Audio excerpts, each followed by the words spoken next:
6, 7.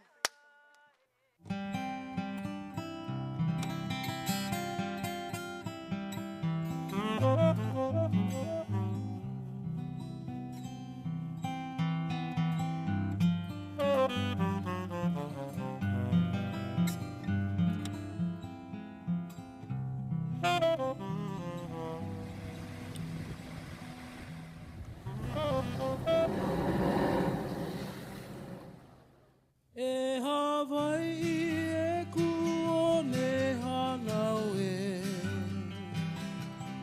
kuhome kulahirine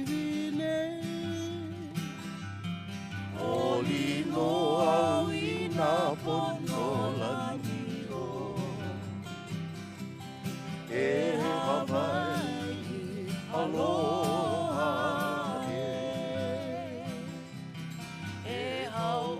Aloha, kako. My name is Avi Penhollow. I'm an English language arts teacher at Kamaile Academy, a Hawaiian-focused charter school on Oahu. Our school is located in Wai'anae, which is on the west side of the island, far away from the tourist district of Waikiki.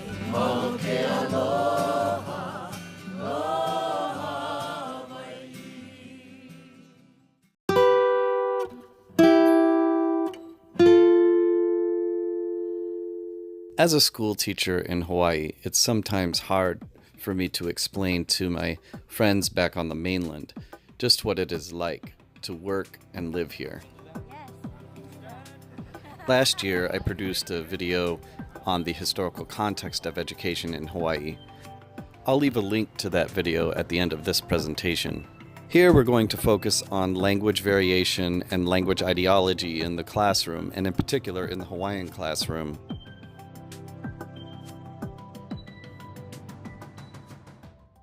Maybe you're asking yourself, how come people talk like that? Why they don't speak good like us? And for real, it's not like we no can. If can, can. But most of the time, what better meaning come from speaking Pidgin? I'm gonna make the kind subtitles for a Pidgin challenge. Okay then. Okay. Here's what's up. The feds, you know who's that at? Those buggers, they work Washington, little bit high Makaha, mostly howlies, always wear suit. Yeah.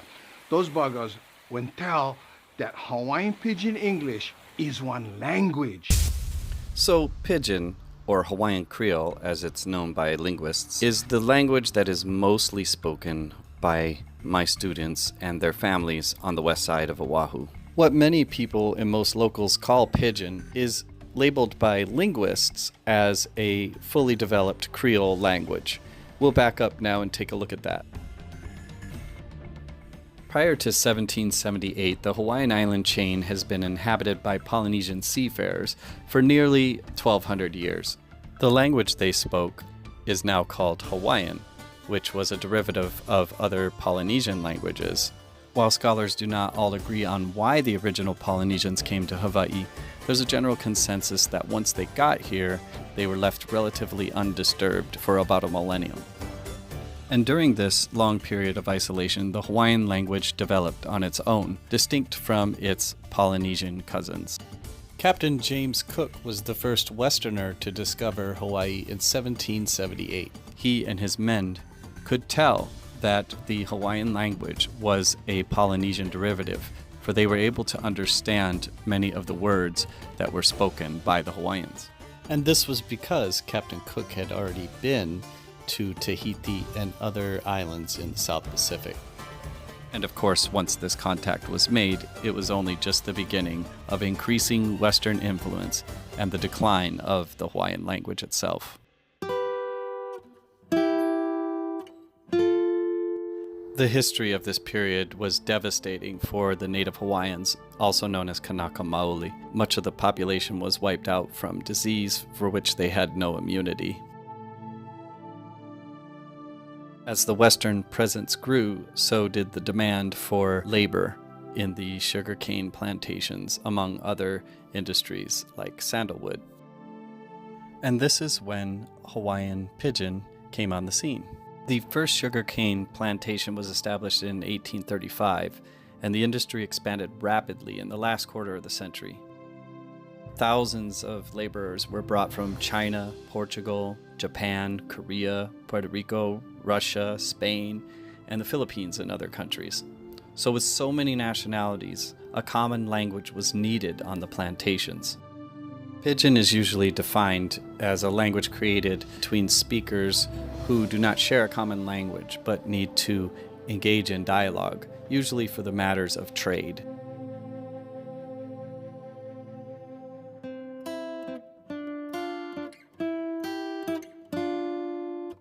So what is the difference between a pidgin and a Creole? What I have learned from linguists is that a Creole is a fully developed language, whereas a pidgin is not. A pidgin incorporates words from both source languages and has a simplified grammatical structure, just enough to allow communication for some limited purpose, like trade. So pidgin was a way for people to communicate with one another in a limited way. But when everyone went home, they would speak their home language. However, in the 1870s, immigrant families began to arrive, and more children were born on the plantations. Children learned their parents' languages and picked up English at school, but the kind of English they spoke on the playground was influenced by the pidgin earlier brought to Hawaii, by the Hawaiians spoken by their parents, and by their own first languages, especially Portuguese. By the turn of the century, a new Hawaii pidgin began to emerge with features from all these sources. This was the beginning of Hawaii Creole English. By the 1920s, it was the language of the majority of Hawaii's population. Most local Hawaiians today will still refer to their language as pidgin or pidgin English, but in technical terms, it is Hawaiian Creole, as it is a separate language in and of itself.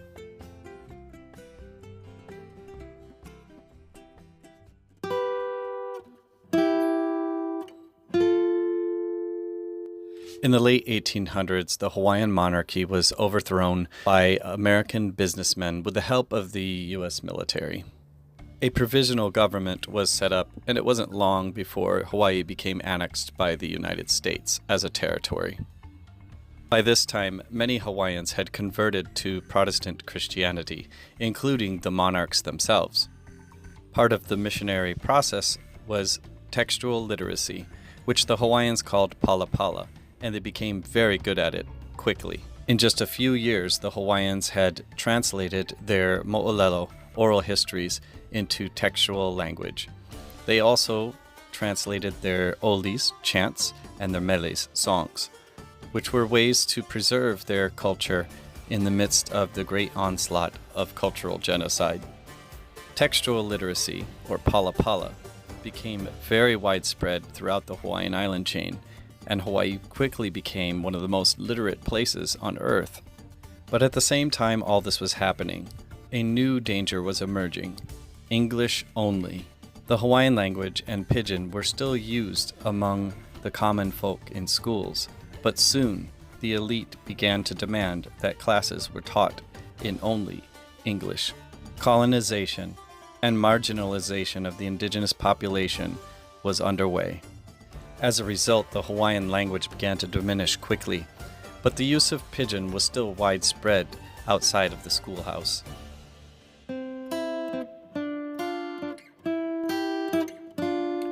Hawaii became a state in 1959, and by that time, Hawaiian had all but vanished as a language. Only a few native speakers were left. Standardized English became the mandate for all classrooms in Hawaii.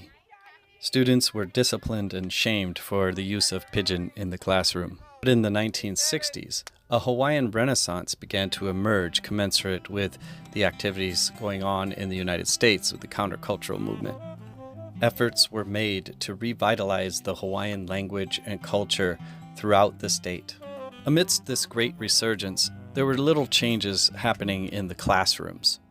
In fact, it wasn't until the mid-1980s that Hawaiian-focused and Hawaiian immersion schools began to be set up around the state.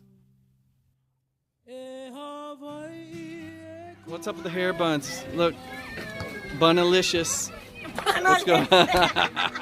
To accomplish this, educators such as Dr. Ku Kahakalau established charter schools according to the American laws, which would focus on Hawaiian-based education.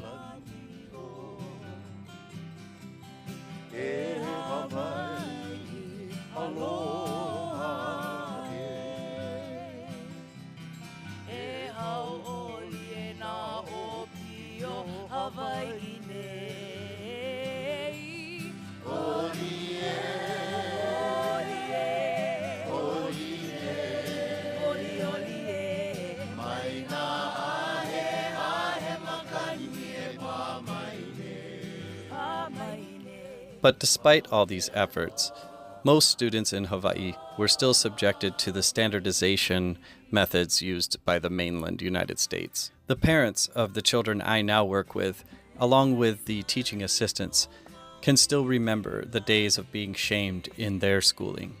They're very proud of the fact that their children are learning according to their own culture and heritage. However, it's been a long road. The dominant language ideology of proper English or standard English was the primary course in English classes. And that work is far from finished, as many students, even in Hawaiian-focused charter schools, are still taught according to the standardized English model. Many of my students have told me about their experiences in elementary school with teachers from the mainland who would shame them for their use of pidgin in the classroom. So although there are many strides forward in language variation recognition in Hawaii, we still need to focus on helping our children understand that there is no shame in the way that they speak. My first real experience with pidgin was a conversation I had just shortly after I arrived on the island 3 years ago. It was with a woman who was helping me with my laundry and to get change, and she was doing such a wonderful job trying to treat me nicely with aloha, but I unfortunately understood next to nothing.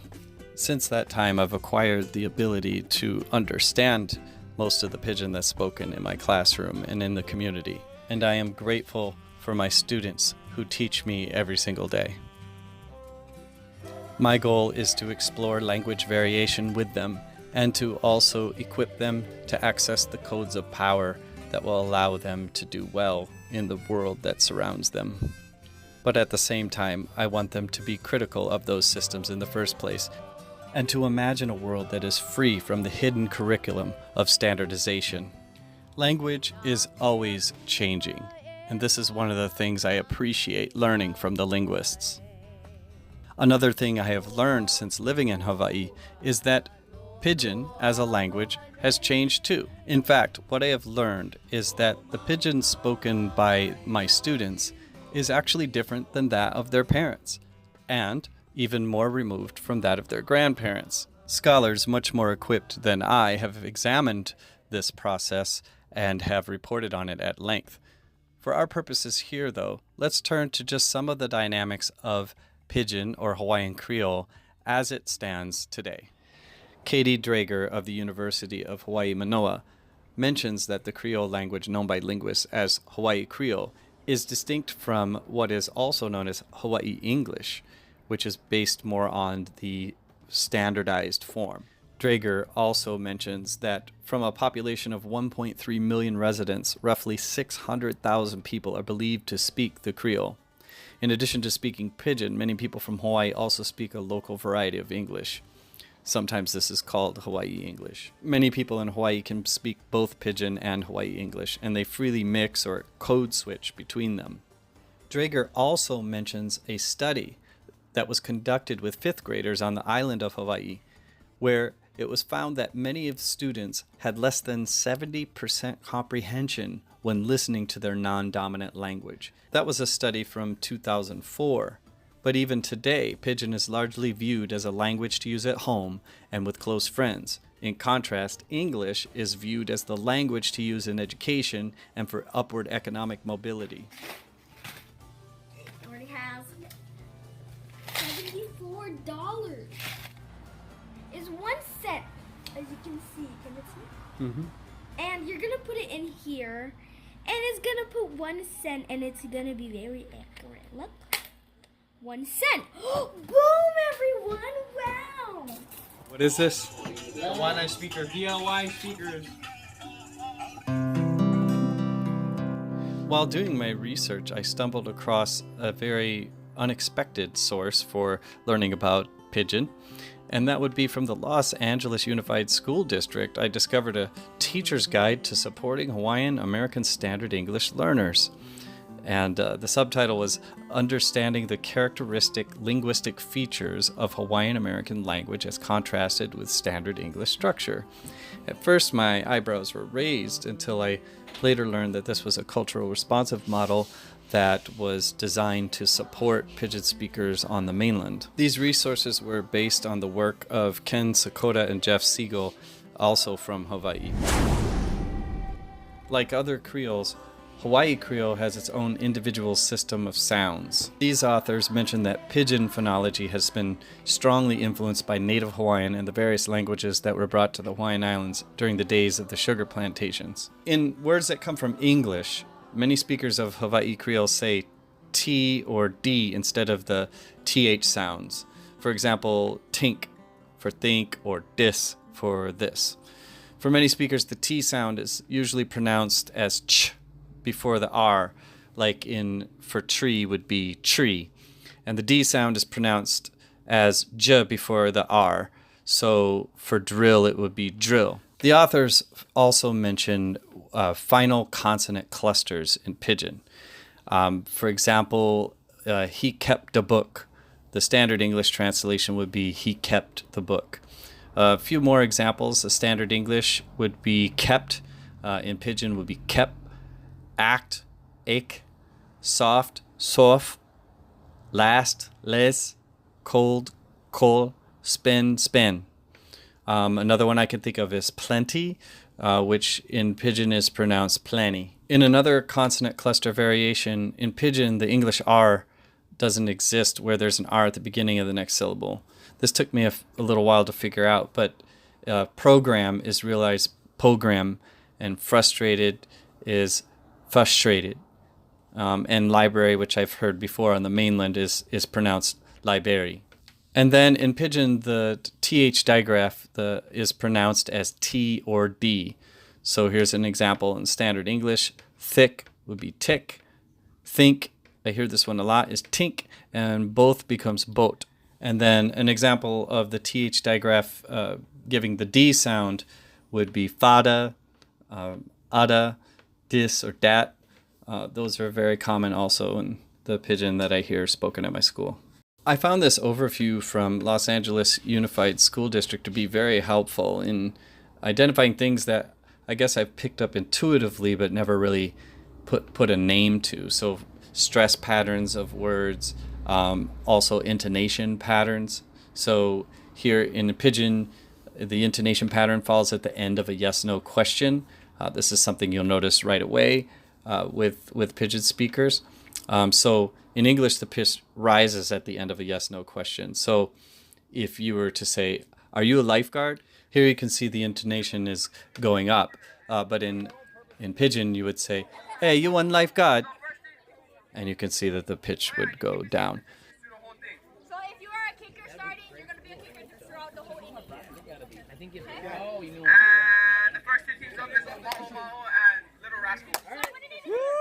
As for the morphology and syntax of Pidgin, a lot of the influence comes from English, but also the other language from the sugarcane days. So the confluence of English, Portuguese, Cantonese, and Japanese languages are governed by the Hawaiian substratum, which gives the language its form.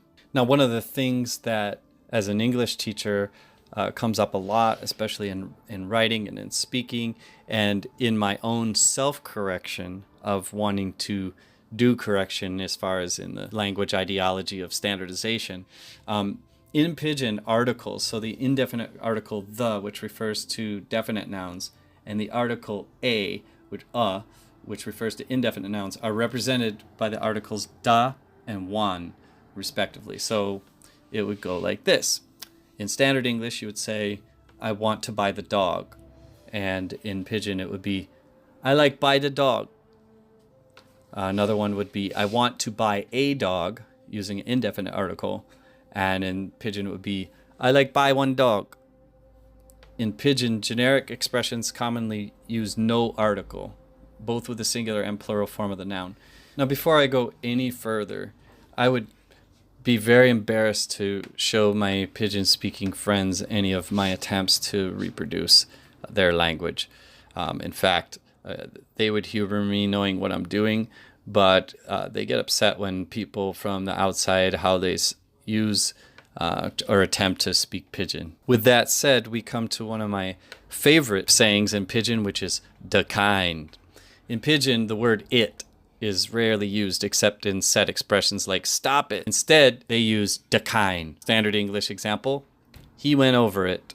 And in Pidgin, it would be, he went over da Kine. Da Kine is used frequently in everyday speech, often playfully, and it takes its meaning depending on the context.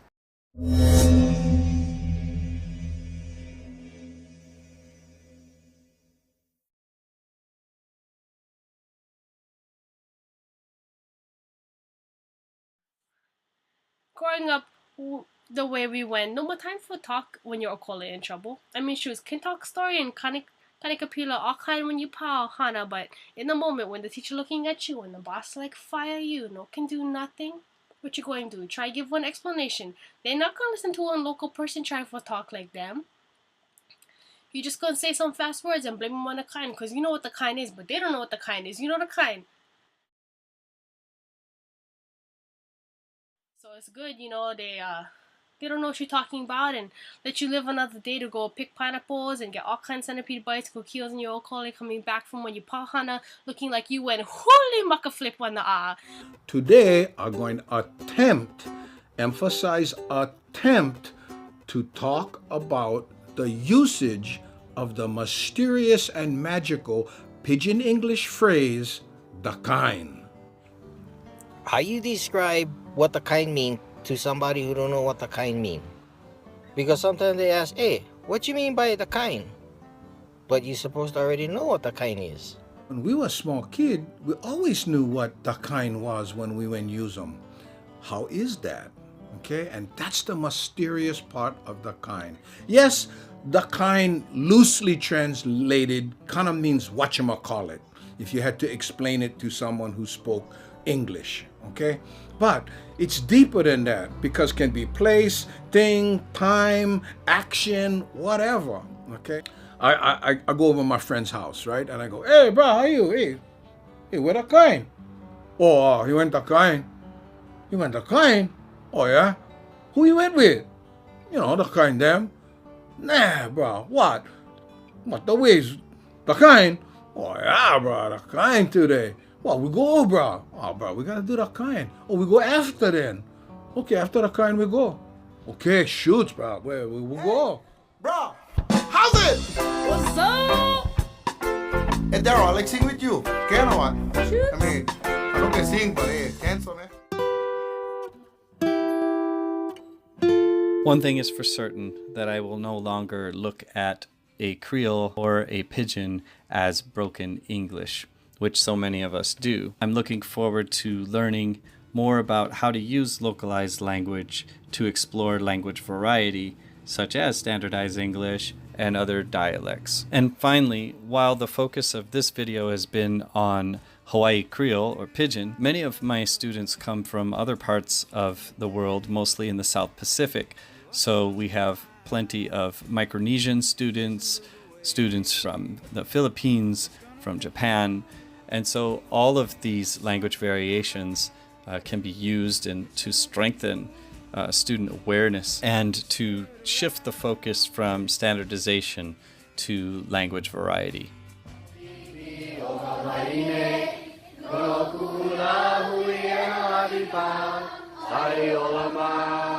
Perhaps the most important part about all of this is that a student-centered approach is one in which language variation is built into instruction rather than an addendum to it or a corrective measure to it. This is Avi Penhollow. Mahalo nui loa. Thank you very much for joining me today.